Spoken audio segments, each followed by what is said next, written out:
기도하옵나이다. 아멘. 우리가 지난 2주 동안 이미 열심히 나누었던 말씀이지만 한 번 더 함께 하려고 합니다. 골로새서 1장 27절 말씀 한번 같이 읽겠습니다. 생각나셔야 합니다. 시작. 하나님이 그들로 하여금 이 비밀의 영광이 이방인 가운데 얼마나 풍성한지를 알게 하려 하심이라. 이 비밀은 너희 안에 계신 그리스도시니 곧 영광의 소망이니라. 아멘 되시죠? 예. 왜 신앙이 성장하지 않는가? 우리가 지난 2주일의 설교를 통해서 이 문제를 생각해 보았습니다. 신앙이 성장하지 않는다는 말은 삶이 변하지 않는다는 말과 같은 말이라고 그랬죠. 우리가 그동안 말씀을 들은 것처럼 우리의 신앙이 성장하고 그래서 우리의 변화된 삶을 살기 위해서는 가장 중요한 것이 있다고 그랬습니다. 그건 다른 것이 아니고 죽은 씨앗이 아니라 살아있는 씨앗을 심어야 한다고 그랬죠. 여러분 기억하시죠? 살아있는 씨앗이 무엇입니까? 조금 전 우리가 읽은 말씀에서 나온 것처럼 다른 것이 아니고 오랫동안 감추어졌던 그 비밀, 즉 너희 안에 계신 그리스도. 한번 따라해 보세요. 너희 안에 계신 그리스도.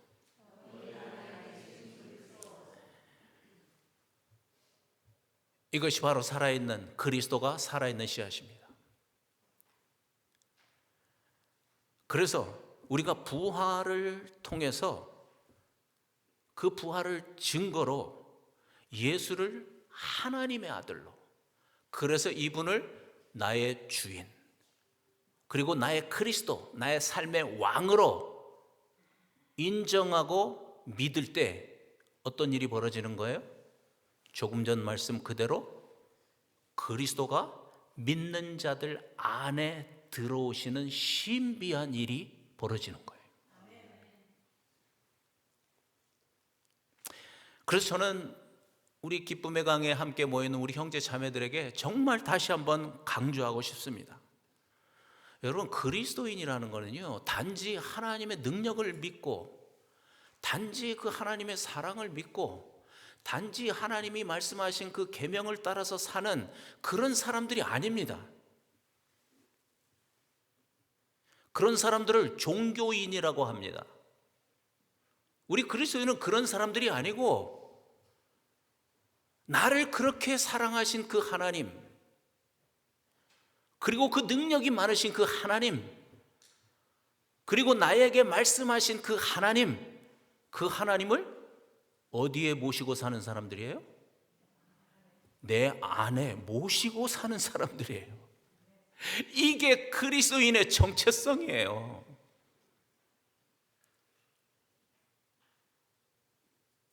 그러니까 이게 얼마나 놀랍고 신비한 일인가. 그래서 사도 바울이 그런 표현을 했던 거예요. 만세 전부터, 그 오래전부터 감추어져 있던 아주 신비한 비밀이라는 거예요, 그게.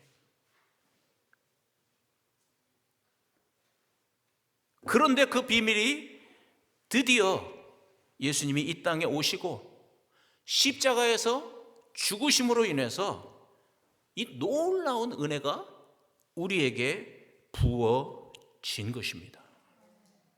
우리에게 부어진 거예요.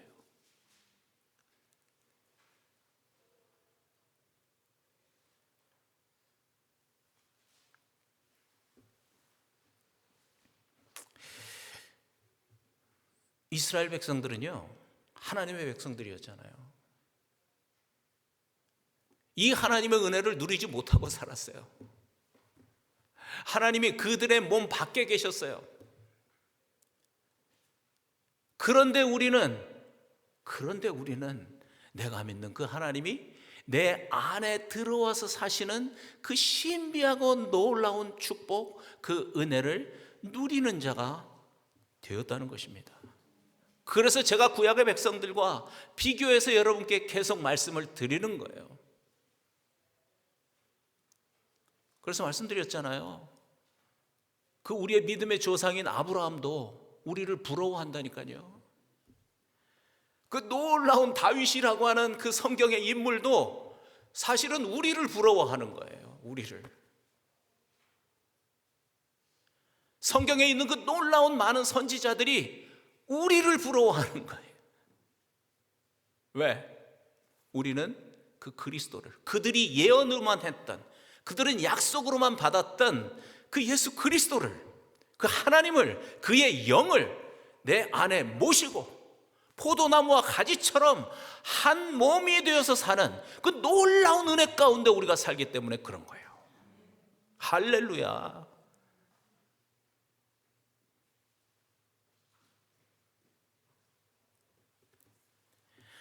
여러분, 우리가 이 믿음을 가지고 살면은요, 우리의 믿음이 성장할 수밖에 없습니다. 다시 말하면 우리의 삶이 거룩한 삶으로 변화될 수밖에 없습니다. 왜 그러냐면 내 안에 들어오신 그분이 그냥 가만히 내 안에서 계시는 것이 아니고 뭐 하신다고 그랬어요? 행하시나니, 일하신다니까요. 내 안에 들어오신 그분이 계속해서 일하시기 때문에 그런 거예요. 그 말씀이 빌립보서 2장 13절에 있었어요. 지난주에 이 말씀 나눴죠? 자, 다시 한번 해보시죠. 시작. 너희 안에서 행하시는 이는 누구예요? 하나님이시니 자기의 기쁘신 뜻을 위하여 너희에게 소원을 두고 행하게 하시나니. 다시 말씀드리지만 이제 하나님은요, 우리에게 그냥 명령만 하시는 분이 아닙니다. 그래서 내 명령을 지키지 않으면 그냥 벌을 내리고 징계하시는 그런 하나님이 더 이상 아닙니다. 그냥 믿는 것이 아니라 부활을 증거로 나사렛 예수라는 사람을 하늘나라에 오신 성자 하나님으로 실제로 믿고 그래서 그분을 나의 주인으로, 나의 그리스도로 영접한 자들 안에 들어오셔서 그냥 계시는 게 아니라 우리를 위해서 일하시는 하나님이신 것을 믿습니다. 일하시는 하나님, work, 행하시는 하나님이신 거예요. 어떤 방법으로 일을 하신다고 그랬죠? 두 가지 방법을 얘기했죠. 하나님의 거룩한 뜻을 이루기 위해서 먼저는 우리에게 소원을 주신다고 그랬습니다. 영어 성경에는 to will, 우리에게 의지를 주시는 겁니다. 우리의 의지를 바꾸어 주시는 겁니다. 하나님의 거룩한 뜻을 순종할 수 있도록, 다른 말로 표현하면 우리의 마음을 바꾸어 주시는 거예요. 우리의 생각을 바꾸어 주시는 거예요. 그리고 난 다음에 to work, 일할 수 있도록, 그 하나님의 거룩한 뜻을 이루는 그 일을 할 수 있도록 우리에게 능력도 주신다는 거예요. 그래서 우리의 신앙생활이 이제는 더 이상 막 무거운 짐이고 부담이고 그런 게 아니라 기쁨이고 감사가 되는 거예요. 사도 바울 보세요. 얼마나 많은 고생을 했습니까? 죽을 고비를 수없이 넘기고 그 박해를 받고 욕을 먹고 배신당하고 그랬는데 여전히 사도 바울의 가슴 속에는 감사와 기쁨이 있었잖아요. 그래서 항상 너희들은 기뻐하라고 얘기하는 거예요. 자기는 기쁘지 않은데 뭐 다른 사람 보고 기뻐하라고 하면 안 되잖아요. 감옥에 갇혀서 그런 편지를 쓰는 거죠. 그리스도 안에서 항상 기뻐해. 본인이 그 경험을 하고 있는 거예요. 왜냐하면 그 모든 것을 자기의 능력으로 한 것이 아니고 내 안에 들어와 살고 계시는 그분의 능력으로, 그분의 은혜로 했다는 걸, 또 그렇게 되고 있다는 걸, 되어지고 있다는 걸 그가 몸으로 체험했기 때문에 그렇게 얘기하는 겁니다.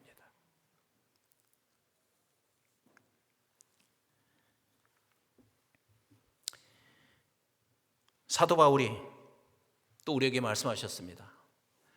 너희들이 계속해서 믿음이 성장하고 그래서 계속해서 변화되는 삶을 살려고 하면 이 한 가지를 기억했으면 좋겠다. 그 한 가지가 무엇인가? 디모데후서 2장 8절에서 말씀하셨죠? 디모데에게 하신 말씀이지만 우리에게 하신 말씀입니다. 이것을 기억하랍니다. 시작. 내가 전한 복음대로 다윗의 씨로 죽은 자 가운데서 다시 살아나신 예수 그리스도를 기억하라. 이 말씀은 단지 부활이라는 어떤 사건을 기억하라는 말씀이 아니라고 그랬습니다. 무엇을 기억하라는 겁니까? 부활을 통해서 성자 하나님이 지금 살아계신 하나님이라는 걸 기억하라는 뜻입니다. 부활하셨기 때문에 지금 살아계시는 하나님이라는 거예요. 그래서 바로 그분이 반복하지만 나의 주인이시고 나의 그리스도, 나의 삶의 왕이시라는 것을 기억하라는 뜻이에요.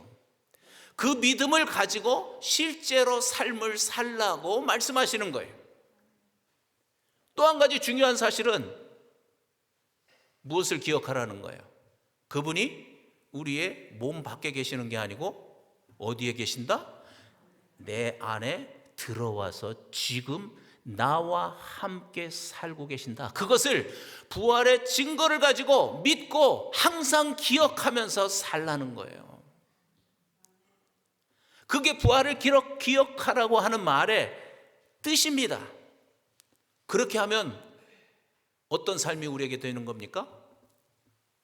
계속해서 성장하는 믿음이 되는 겁니다. 다시 말하면 계속해서 그 믿음으로 인해서 변화되는 그런 삶을 살게 되는 것입니다. 할렐루야.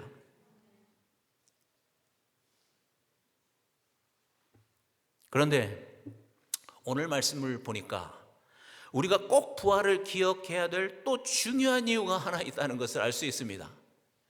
그건 다른 것 때문이 아니고 부활이 모든 하나님의 말씀이 실제고 사실이라는 것을 믿을 수 있는 증거가 되기 때문에 그렇다는 겁니다. 그래서 이 하나님의 말씀을 내가 믿고 싶은 것만 믿는 것이 아니라 모든 하나님의 말씀을 사실로 믿을 때 이 말씀으로 인해서 우리의 믿음이 성장하는 겁니다. 이 말씀으로 인해서 우리의 삶이 변화되는 것입니다. 그래서 우리가 아까 요한복음 2장 22절 이 말씀을 함께 읽었던 겁니다. 다시 한번 보실까요? 시작. 죽은 자 가운데서 살아나신 후에야 제자들이 이 말씀하신 것을 기억하고 성경과 예수께서 하신 말씀을 믿었더라. 여러분, 저는요, 저에게는 물론이지만 이 말씀이 우리 기쁨의 강 교회의 축복의 통로가 되었다고 믿습니다. 그래서 우리가 반복했던 말씀 중에 하나입니다. 왜냐하면 성경에 써 있는 이 하나님의 말씀을 그냥 믿는 것이 아니라 이유가 있어서 믿는 겁니다. 조금 전 말씀처럼 부활로, 우리도 제자들처럼 부활로 예수님이 성자 하나님이라는 것이 증명되었기 때문에 우리도 성경과 예수께서 하신 말씀을 믿는 겁니다. 그래서 믿는 겁니다.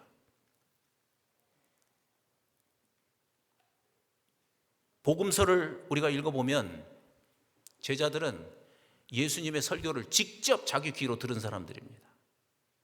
저도 옛날에 그런 생각했습니다.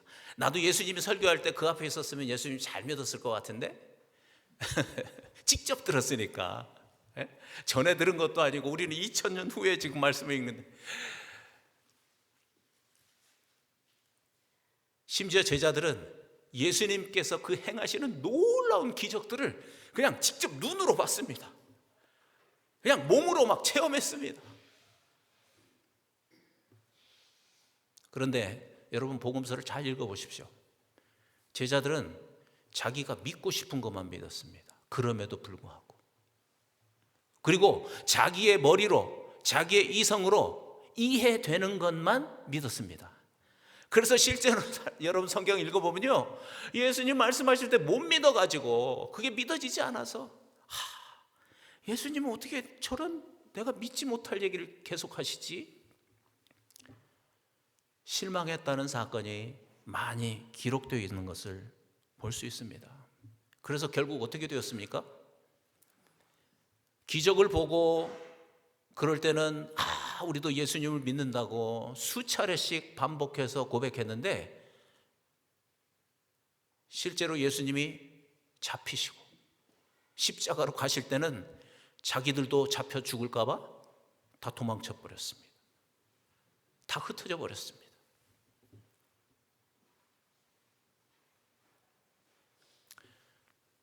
그런데 바로 그랬던 그 제자들이 예수님이 부활하신 후에는 성경은 구약 성경입니다. 성경과 예수께서 하신 말씀을 그때 다 믿게 되었다는 거예요. 그럼 우리가 생각해 봐야 돼요. 왜 그랬을까? 아니, 그전에는 그렇게 믿지 못하고 자기가 믿고 싶은 것만 믿고 자기가 이해되는 것만 믿었던 그 제자들이 왜 부활하신 예수님을 만나고 난 다음에는 성경과 예수께서 하신 말씀을 다 믿는 그런 일이 생겼을까? 이유가 뭘까? 첫째는, 반복하지만 부활을 통해서 나사렛 예수라는 사람이 실제로 하늘나라에서 오신 성자 하나님이라는 걸 알아버린 겁니다. 이분이 하나님이시구나, 도마의 고백처럼. 그래서 그분이 하신 말씀은 단지 사람의 말이 아니고 누구의 말이 된 거예요? 하나님의 말씀이 되어버린 거예요. 그래서 예수님이 육체로 살아계실 때 많이 말씀하셨어요. 내가 너희들에게 이렇게 말하는 이유는 내가 말하는 게 아니고 내 안에 계시는 하나님이 하시는 말씀이야. 그런 말씀도 많이 하셨잖아요. 그럼에도 불구하고 제자들은 믿지 못했죠. 그런데 부활을 보니까 이분이 진짜 하나님이신 거예요. 아버지 하나님과 함께 하늘나라에서 계셨던, 이게 증명이 되어버렸어요. 그러니까 예수님이 하신 모든 말씀은 하나님의 말씀이 되어버린 겁니다. 그래서 내가 머리로 이해하지 못해도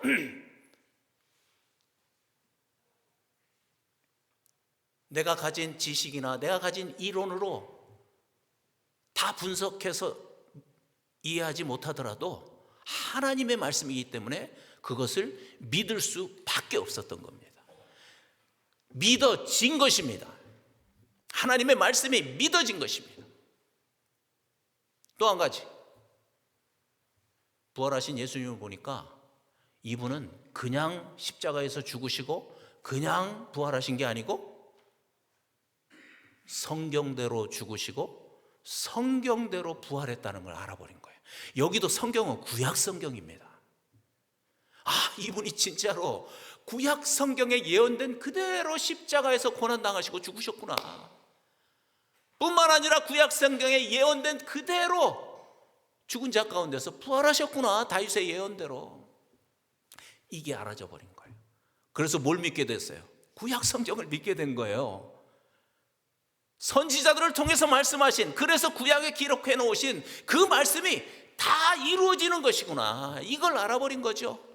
그래서 제자들이 부활하신 후에는 성경과 구약 성경과 뿐만 아니라 예수께서 하신 모든 말씀을 사실로 실제로 믿게 된 것입니다.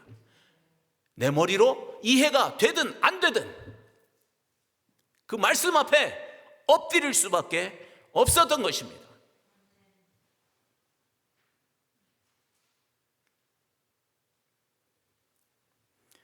여러분, 우리도 마찬가지입니다. 저도 목사지만 저도 하나님 말씀 믿는다고, 그래서 하나님의 말씀 믿기 때문에 신학교도 가고 목사도 되었습니다.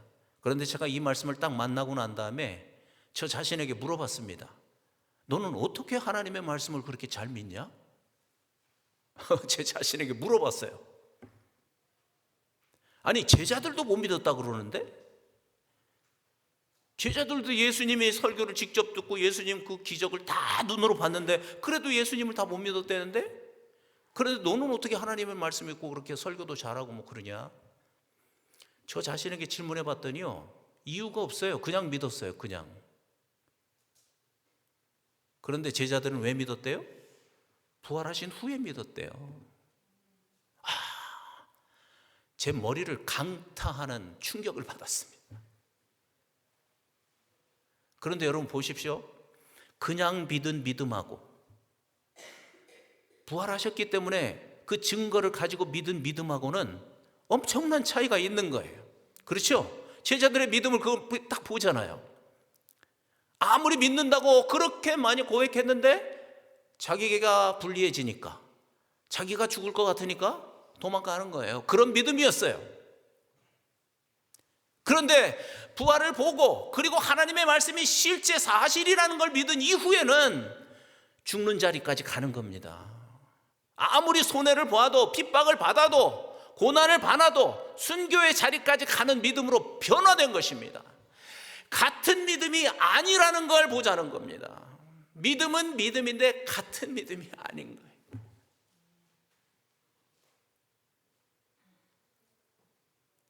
그래서 우리 교회가 이렇게 부활을 계속해서 외치고 있는 겁니다. 왜냐하면 부활은 단지 예수님이 살아난 그런 신비한 사건이 아니고 그 부활을 통해서 하나님께서 이렇게 엄청난 일들을 우리에게 이미 행하신 것을 볼 수 있기 때문에 그런 겁니다. 고린도 후서 10장 4절과 5절에 보면 이런 말씀이 있습니다. 좀 길지만 같이 한번 읽어보시죠. 시작. 우리의 싸우는 무기는 육신에 속한 것이 아니요 오직 어떤 견고한 진도 무너뜨리는 하나님의 능력이라. 모든 이론을 무너뜨리며 하나님 아는 것을 대적하여 높아진 것을 다 무너뜨리고 모든 생각을 사로잡아서 그리스도에게 복종하게 하니. 저 견고한 진, stronghold라 그러죠. 견고한 진. 하나님의 말씀을 믿지 못하게 하는 그 견고한 진, 그것을 무너뜨리는 하나님의 능력은 다른 것이 아니고 부활인 것을 믿습니다. 부활이 저 견고한 진을 무너뜨린 겁니다. 그래서 제자들이 하나님의 말씀을 실제로 믿게 된 것입니다. 그 견고한 진이 뭔가 구체적으로 아까 말씀에 나와 있었습니다. 그것은 다른 것이 아니고 모든 이론, theory. 사람이 태어나서 삶을 경험하게 되잖아요. 그러면서 뜨거운 건 만지면 안 돼. 애기들 그러잖아. 그래서 조금만 교육받으면 뜨거워 그러고 안 만질라 그러고, 또 차가운 것도 한번 손에 대주면 차가워 안 만져. 이런 교육, 경험 이런 것을 통해서 자기 나름대로 띠오리가 생기는 거예요. 이론이 생겨요. 그래서 그걸 가지고 삶을 살기도 하죠. 그런데 그 이론이 스트롱홀드가 돼가지고 견고한 진이 되어가지고 하나님의 말씀을 믿지 못하게 한다는 거예요. 충분히 그럴 수 있죠. 아니, 자기의 그 인간적인 이론을 가지고 하나님의 말씀을 믿으려고 하니, 그걸 분석해가지고 이해가 되면 믿겠다고 하니, 이게 되겠냐고요.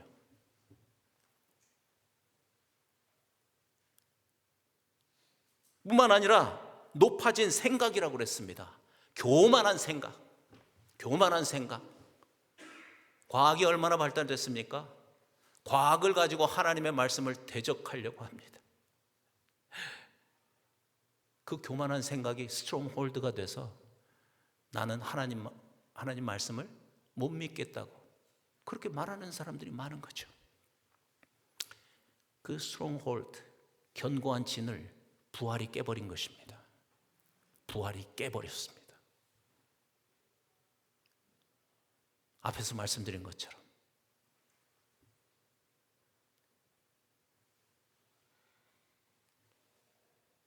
여러분, 우리 기독교 역사에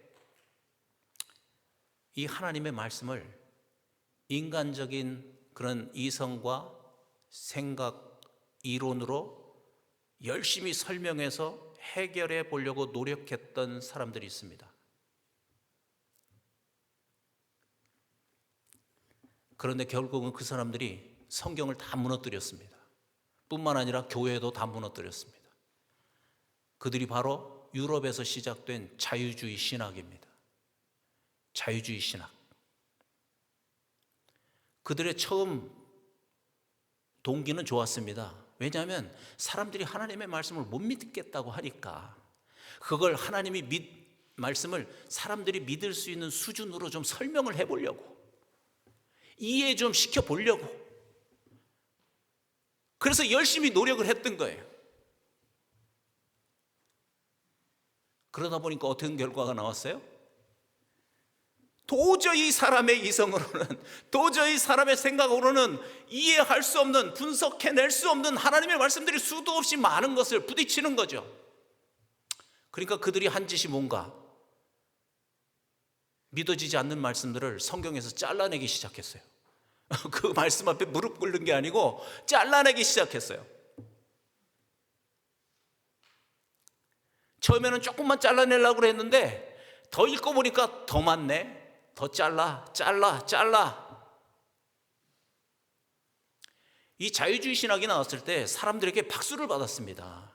왜냐하면 사람들이 이해되는 말씀만 설교를 하고 성경 공부를 시키잖아요. 이해가 되니까. 그런데 그들이 한 짓은 결국 무슨 짓을 한 거냐면 하나님의 말씀을 인간의 수준으로 끌어내려 버린 것입니다. 하나님의 말씀을 인간의 수준으로 끌어내렸습니다. 결론은 뭐냐? 성경을 무너뜨렸을 뿐만 아니라 교회를 다 무너뜨리고 말았습니다. 그래서 유럽의 교회가 무너진 가장 중요한 이유는 바로 이 리버럴리즘, 자유주의 신학 때문에 무너졌습니다. 결국 그 신학이 미국으로 건너왔죠. 미국도 지금 많은 교회들이 문 닫고 있습니다. 여러분 잘 살펴보십시오. 어떤 교계, 어떤 교단의 교회들이 문을 닫고 있는지 한번 보십시오.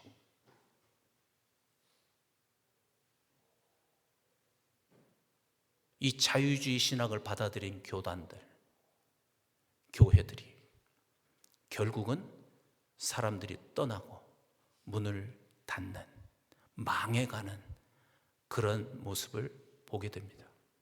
하나님이 하시는 겁니다. 그런 교회는 빨리 망해야 됩니다. 더 오염시키기 전에. 그래야 하나님의 교회가 살 수 있는 거죠.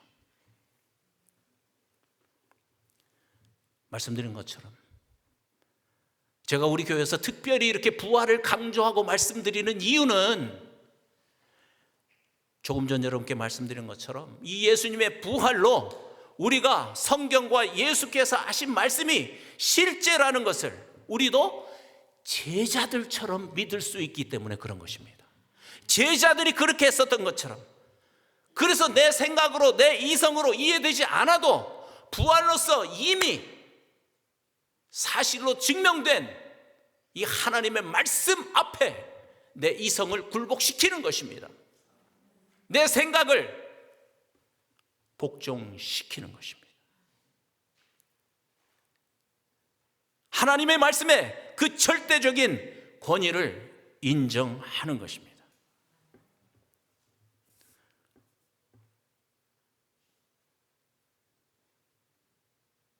여러분, 우리가 지금도 여러분 설교 듣고 계시지만 설교를 들으면서 질문이 생길 수 있습니다. 당연합니다. 여러분이 성경을 펴서 직접 눈으로 읽으면서 또는 성경 공부하면서 의문이 생기고 질문이 생길 수 있습니다. 그건 당연한 겁니다. 그때 우리는 생각해야 됩니다. 하나님의 말씀이 잘못된 것이 아니고 우리는 사람이고 그분은 하나님이신 것을 생각해야 되는 거죠. 그래서 당연히 내가 이해하지 못해도 내 생각으로 온전히 분석이 되지 않아도 그 하나님의 절대적인 권위의 말씀 앞에 엎드리는 것입니다. 그래서 부활을 기독교의 심장이라고 하는 거예요. 그 말은 들어보셨죠? 다른 것 때문에 그런 것이 아니에요. 부활로서 하나님의 모든 성경의 말씀이 하나님의 말씀이라는 것이 증명이 되었기 때문에, 그래서 우리가 하나님의 말씀의 절대적인 권위를 인정할 수 있고 그분의 말씀을 사실로 인정하고 그 말씀 앞에 엎드릴 수 있기 때문에, 그래서 부활이 기독교의 심장인 것입니다.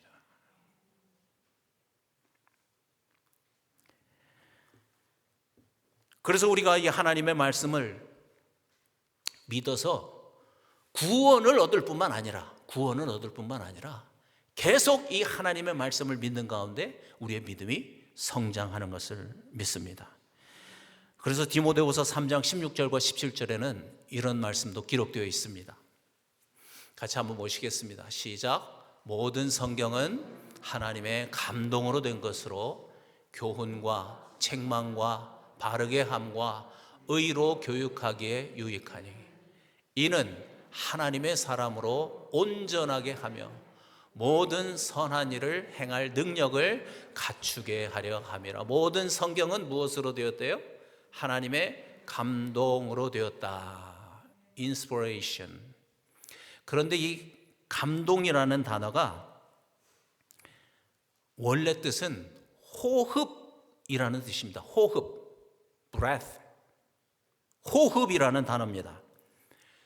창세기 2장 7절에 보면 하나님께서 사람을 흙으로 만드시고 그러고 난 다음에 그 코에 호흡, 생기를 불어넣으셨다. breath, 하나님의 호흡을 그 코에 불어넣으셨어요. 그랬더니 어떻게 됐어요? 생명, living creature, 생명체가 되었다는 거예요. 바로 그 호흡, 바로 그 하나님의 호흡이 하나님의 성경에 부어졌다는 겁니다. 그러니까 하나님께서 많은 사람들의 손을 통해서 성경을 기록하셨죠. 그럼에도 불구하고 그 성경 위에 사람의 코에 불어넣었던 그 생기, 그 호흡을 불어넣으셔서 그 말씀이 단지 글자가 아니라 살아있는 하나님의 말씀이 되게 하셨다는 겁니다.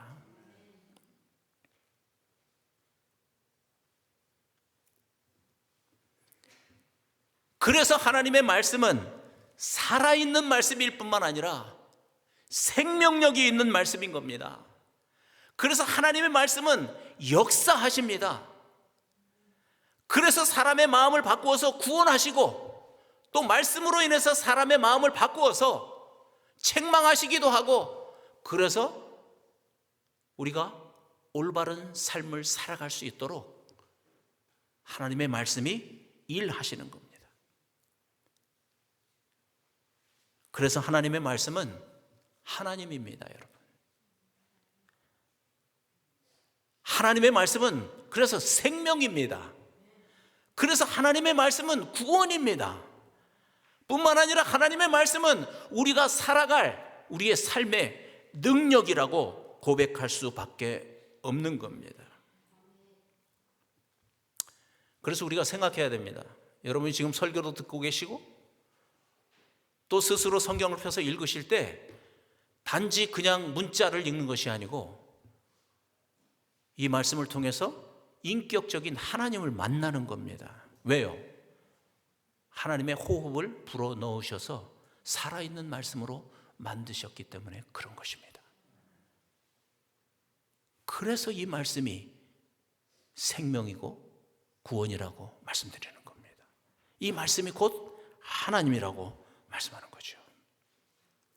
히브리서 4장 12절 말씀에 이런 말씀도 있습니다. 시작. 하나님의 말씀은 살아있고, 아멘, 또 활력이 있어 좌우의 날선 어떤 검보다도 예리하여 혼과 영과 및 관절과 골수를 찔러 쪼개기까지 하며 또 마음의 생각과 뜻을 판단하나니. 하나님의 말씀은 살아있습니다. 할렐루야. 살아있습니다. 하나님의 말씀은 살아있는 말씀이기 때문에 영적으로 죽은 자들을 살려내는 것입니다. 살아있는 말씀이니까. 그래서 그것이 가능한 것입니다. 특별히 예수 그리스도의 이 복음의 말씀, 이 복음의 말씀은 사람을 살려내는 살아있는 능력의 말씀인 것을 믿습니다.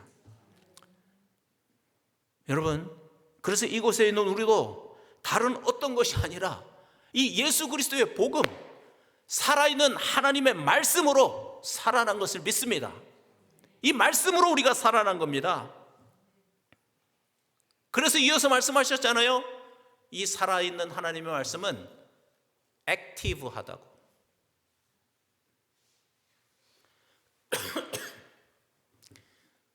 이 하나님의 복음의 말씀은 강력한 활동력이 있는 겁니다.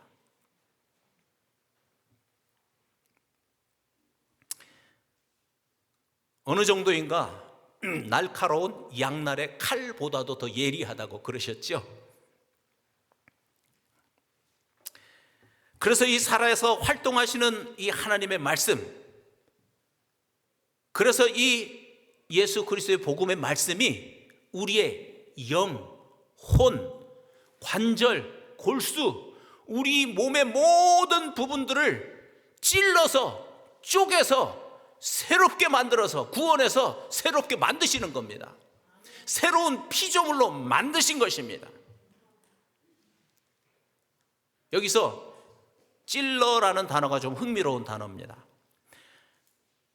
말씀드린 것처럼 찔러, 관통하다, 꿰뚫다 이런 뜻이 있지만 이 단어가 히카노스라고 하는 단어인데 만족하는 또는 만족을 주는 이런 단어에서 유래했다고 합니다. 그러니까 날카로운 그 양날의 칼로 사람의 혼과 영과 관절과 골수를 찔러서 결국은 어떻게 하는 거예요? 만족을 주시는 거예요. 결국은 만족을 주시기 위해서 그런 거예요.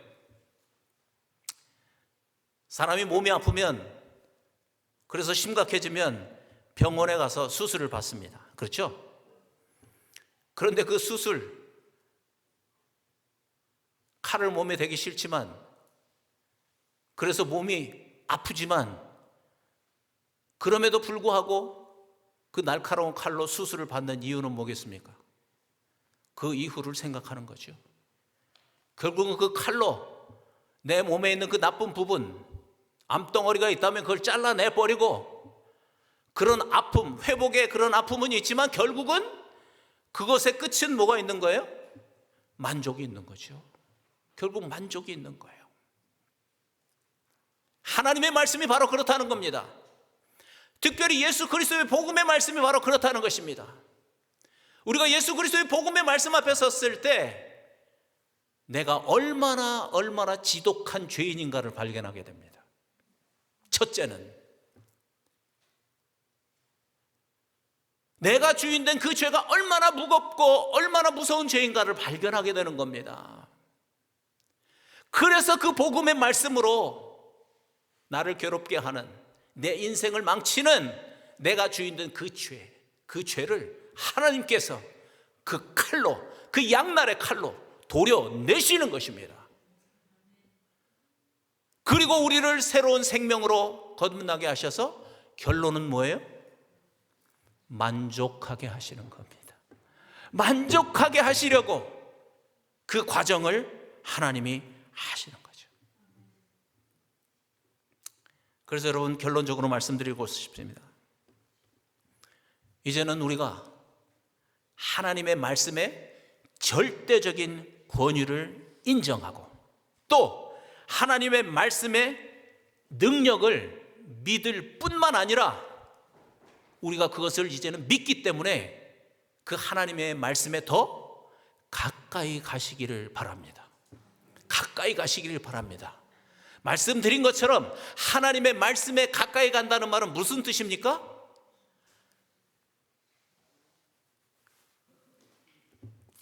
제 소리 들렸어요? 안 들렸어요? 하나님의 말씀에 가까이 간다는 건 무슨 뜻입니까? 영어를 빨리 읽어보시면 되겠네요. 무슨 뜻이에요? 하나님께 가까이 간다는 뜻이에요. 할렐루야. 이해되시죠? 왜냐하면 성경은 하나님의 호흡이 들어간 살아있는 하나님의 말씀이기 때문에 그런 거예요. 하나님의 말씀에 가까이 가세요. 하나님께 가까이 가세요. 그러면 지금 우리가 설교를 들으신 것처럼 내 능력이 아니라 살아계신 그 하나님의 말씀의 능력으로 인해서 우리의 믿음이 계속해서 성장하게 되는 것입니다. 그래서 우리의 삶이 계속해서 새로운 삶으로 변화되는 것을 믿습니다. 그래서 우리가 예배 전에도 외친 것처럼 결국 우리의 삶을 통해서 하나님께 영광을 돌리게 되고 또 그것으로 인해서 우리에게 기쁨과 만족이 충만한 그런 삶이 되는 것을 믿습니다. 여러분 아멘 되시죠? 아멘.